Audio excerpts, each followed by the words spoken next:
Hi there. Welcome to Monetize Your Business podcast conversations in partnership with FNB. My name is Hetty the Entrepreneur, and I am your host for this podcast conversation.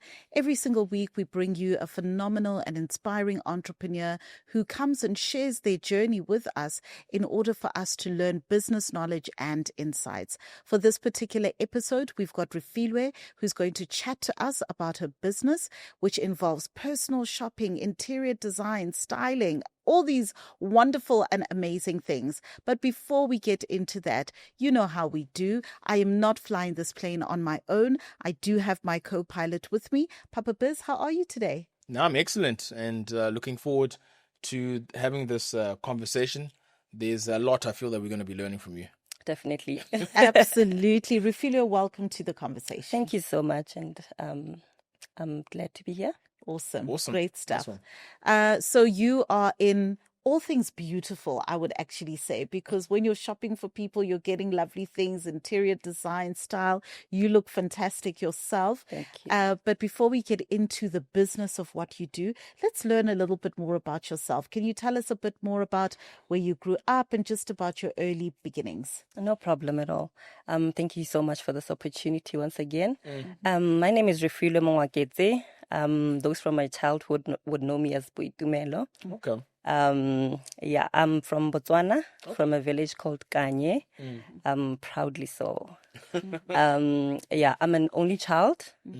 I was raised by my mom, my grandmother, my uncles. It was a whole community, but yeah.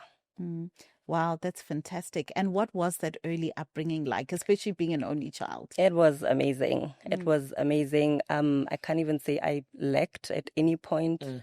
I always had enough. I always had support. I always had people rooting for me. My family members have always been there for me. Oh, that is wonderful. That's wonderful. It's nice to have that community support. Absolutely. Yeah. I'm an only child as well, so I can certainly relate to that. Yeah, because I actually want to say, Hetty's only child. I grew up in a bigger type of family. What was it like for you growing up as a only child? Well, a lot of people would say I was spoiled. I would say that too. I wasn't spoiled. I wasn't spoiled. In actual fact, I have this thick skin that sometimes I wonder, where do I get this resilience from? It's like I grew up in a tough upbringing, but I didn't. So I'm one person who has always just pushed for the absolute best in my life. I've always wanted something different for myself. I've always wanted bigger. I've always wanted more, and that's what led me here today. That's fantastic. And for you, if you're looking back and taking it back to school, what type of child do you think you were? I was very quiet. Really? I was very quiet. And I think as I grew up, I grew more into myself. Okay. And I'm now very chatty. Okay. Very open. Okay. Very opinionated. Okay. And very unapologetic. Okay. Yeah. That's lovely. It's nice to be able to actually see that transition from when we're younger to as we grow up, Yes. etc. How has it been finding your voice as you've grown up? It's been very challenging, especially after being bullied in primary school. Sure. Yeah, primary school I was bullied. Sure. And I think also that's what directed my career. I was bullied in the sense that like my body shape wasn't okay, sorry about that. No, safe place. In terms of bullying, I was bullied in terms of my body shape, my height, my skin. I had a lot of acne. And that really got to me, obviously, and that silenced my voice. Sure. In most spaces. It made me very invisible. So as I grew up, I think it got to me. And that's how I got to the fashion industry, because I wanted to prove that I wasn't those things, right? Like in terms of my what do you call this? Sorry.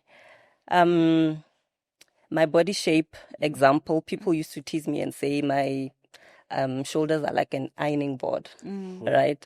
But as I grew up, I started appreciating my body more. I started being more expressive in terms of what I wear and how I dress my body.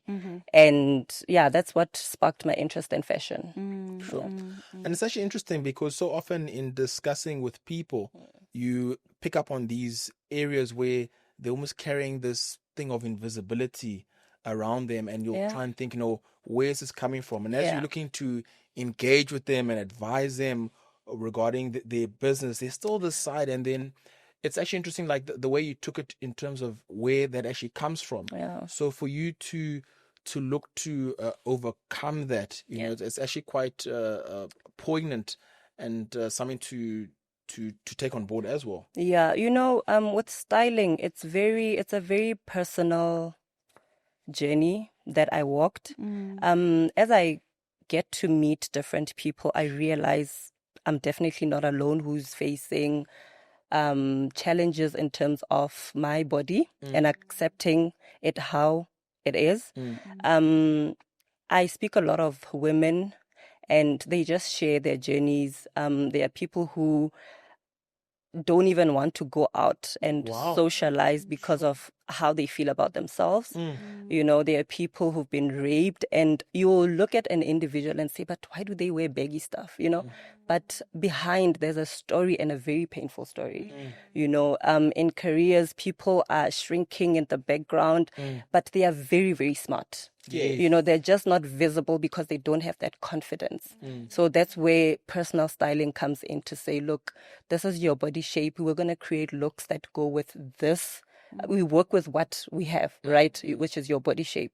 And then to bring out or enhance that confidence, so that you are visible at work, in social spaces, and wherever you go. 100%. Yeah. Did you always know that you wanted to be in this industry, or did you study something different? No, this one I literally it grew onto me as I was, because it was a subconscious thing. I just landed here subconsciously.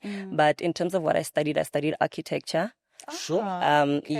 So I was. No, then you've always liked beautiful things then. Absolutely. I've absolutely. And creating. Yes, yeah. So I was raised by my mom, like I said, and she was into brick molding and construction. Oh, okay. With my uncle. My uncle was doing the construction side, and my mom was doing the brick molding. My grandmother had a general dealer. So I was raised by entrepreneurs. Okay. So in my childhood, I would always draw these beautiful buildings, and my mom still has those pictures. Sure. I would also draw outfits that she would make for me. Like during holidays, I would design something, she would make something for me. So I've always known that I would be in the construction space, but I wanted something different, obviously not what they've done. So I decided, let me just study architecture. And I also think what shaped this journey was my mom and I used to go on a drive. So would drive around certain estates or buildings and just look at or appreciate the structures. So I think that's what also influenced my career choice. All right, fantastic. And did you work within the architectural space? I have, yes. When I graduated, I went into architecture. Okay. I started in Pretoria. Okay. No, sorry. I started in Botswana, and then I went back to school, and then I studied marketing. Okay. So the reason why I pivoted into marketing was just to increase my employability. Okay. Because Botswana is a very small country, and the market there for architecture wasn't so broad. Okay. And then I decided, okay, let me do something that will increase my chances of getting a job, right? And then I did marketing, which I really, really, really loved, but I never really applied that in my corporate life. Okay. Yeah, what I've always done is architecture. But it helps a lot because now I'm running my own business. Yes. I get to advertise my business. Of course. And I definitely using all those skills and knowledge. Yes. Yeah. Yes. Now, I wanted to check, as you went in and you were starting your business, what type of emotions were going through? Were you not afraid, or were you not thinking, yes, what am I actually doing here? What is that like? Funny story. I always say to people, COVID really helped me. Really? Yeah, as much as there was a lot of loss and destruction during the pandemic, I'm a person who always looks on the bright side, right? I stumbled into business. It wasn't something that I was intentionally going after. Okay. But I also thought because I was brought up by entrepreneurs, I would eventually land up here, you know. So I started it during COVID in 2020. So people from my home country, Botswana, they would always send me, buy this and this and this, because there were restrictions in terms of traveling, right? So I would do that for them because I was stuck in the house. I was doing nothing. Yeah. Well, I was working in my 9 to 5, but I had a lot of time, right? So I would do that for them. I'd shop online for them, and then I'd get the stuff delivered to the country. Yeah. So that's how it started. It wasn't intentional. Okay. Yeah. And how did you find that building a business within the online space? It was very challenging. Yeah, it was very challenging. A lot of people are not, they don't have that trust yet Yes. in the online space, right? Even myself, I didn't even shop online before COVID, you know, but COVID, like I said, it switched a lot of things for me, changed a lot of things for me and my clients. You know, we obviously had to use that channel. It was the only one that was available at that time. So I've opened more to it, and even my clients, they trust me. I haven't even met 90% of them, but they trust me because of the relationship I've built with them over time. Yes, yes. And that makes a huge And difference. something that I'm actually interested to find out, as you've been growing, how do you find clients? Social media. Okay. Yes. So like I'm saying, I have never met 90% of them. I don't know them, but I think also the way I portray myself, people trust me because they can see, okay, this person looks this in this kind of way, right? Like I put myself together, and then people will know, okay, but I can trust this person in terms of my looks and what they can do for me, you know, because my business is very personal as well. Like it can go from buying furniture to buying shoes to yes, you know, so they have to trust me, you know. So it hasn't really been a challenge because, like I say, also when I started, it wasn't something that I was going after. It just happened and it came together. Yeah.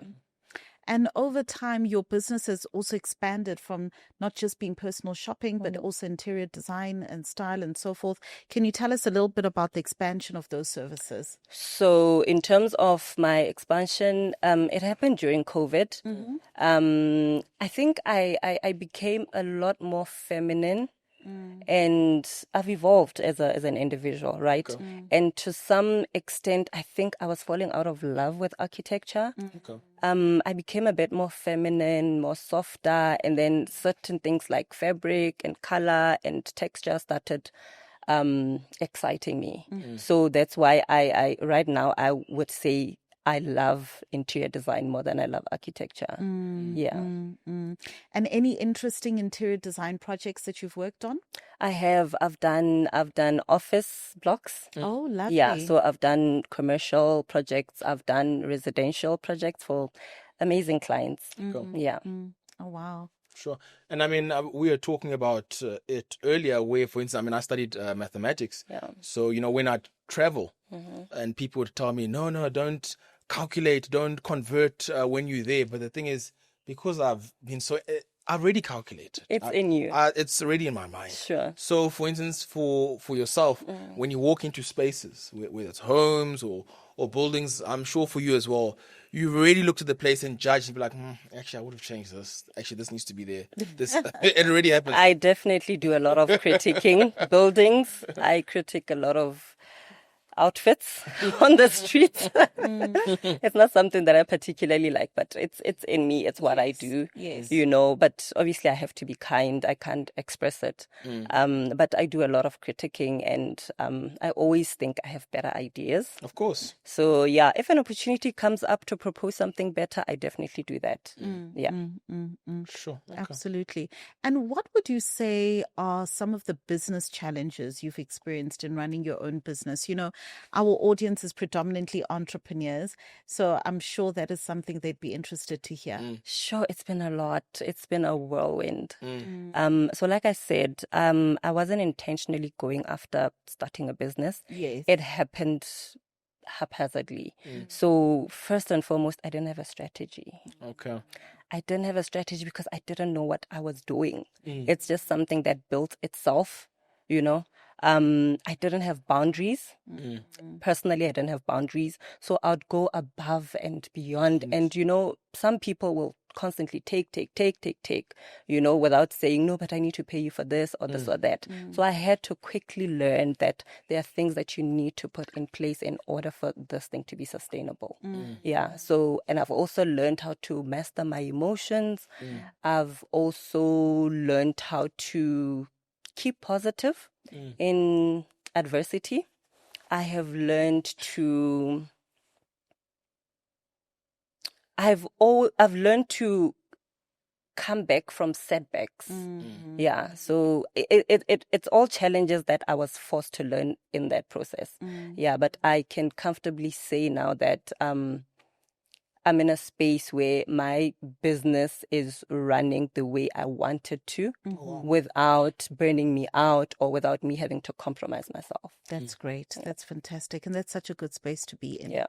I'm wondering, in you moving forward to getting over those challenges, I'm trying to understand how you're able to do that. Was that by observing others? Was that in getting a coach? Was that in reading books? How were you able to grow? First and foremost, as a business person, you have to surround yourself with a community of other entrepreneurs. Yeah, you constantly have to point to yourself. You constantly have to seek guidance. You have to ask for help. Yeah, so those are things that I couldn't do previously. I've always been that person who does everything for myself, so I've learned to ask for help when I need it. I've gotten a mentor to help me overcome certain challenges. I've got friends in the entrepreneurial space who I have regular conversations with. How do you go through such and such a challenge? And just self-development. Like, if it means getting a book, get a book and read. If it means calling somebody just to get advice, do exactly that. But it's a constant. So I always think entrepreneurship is a personal development course. Yes. Okay. That's how I view it, and you can't tell me otherwise, because you're constantly learning. Every day it's something new, it's a different challenge, and you have to make sure that you overcome that in order for you to move to the next level. Yes, Yeah. yes, 100%. That is so, so true. If you were to give some parting advice to entrepreneurs who are watching, starting out their businesses in different industries, what would that advice be?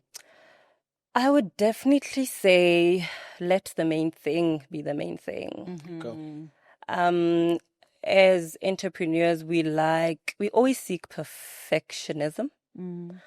And we always want to get things right the first time. But unfortunately, in this journey, it's just not possible. That's not how it works. True. You first have to try, so prove your concept first. Yes. See that it works. Make an actual income from it. Yep. And then you focus on the bells and the whistles, your websites, your business cards, all of that stuff. But you first have to just focus on what it is that you're trying to achieve. Yeah. Brilliant. Sure. Those are really good sage words that you've given us there. Good nuggets. Thank you so much. Papa Biz, what nuggets have you picked up from today's conversation?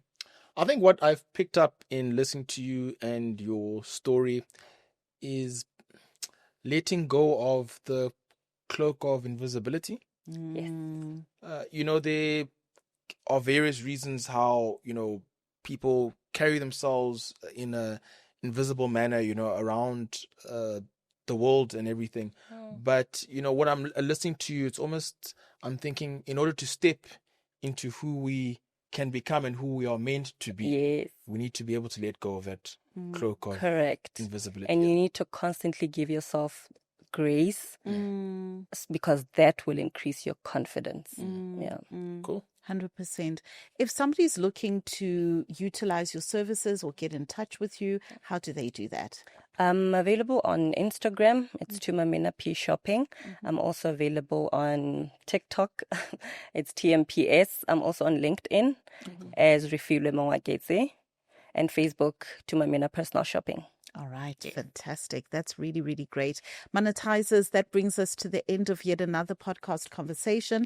I've taken away really great nuggets as well. I think your journey is very, very inspiring, moving from one area to another. But there's always that golden thread with the architecture and with what you're doing, the creativity as well. So it's beautiful to see that transition. So thank you so much for sharing that. Please do share your comments down below. Any aha moments that you've picked up from this conversation. We'll leave all of the details within the description box, and make sure you're tapping into all of our platforms. It's at Monetize Your Business. Make sure you're tapping into our roadshow where we are touring nationwide with our workshops. Until our next conversation, bye-bye. Cheers, guys. Cheers.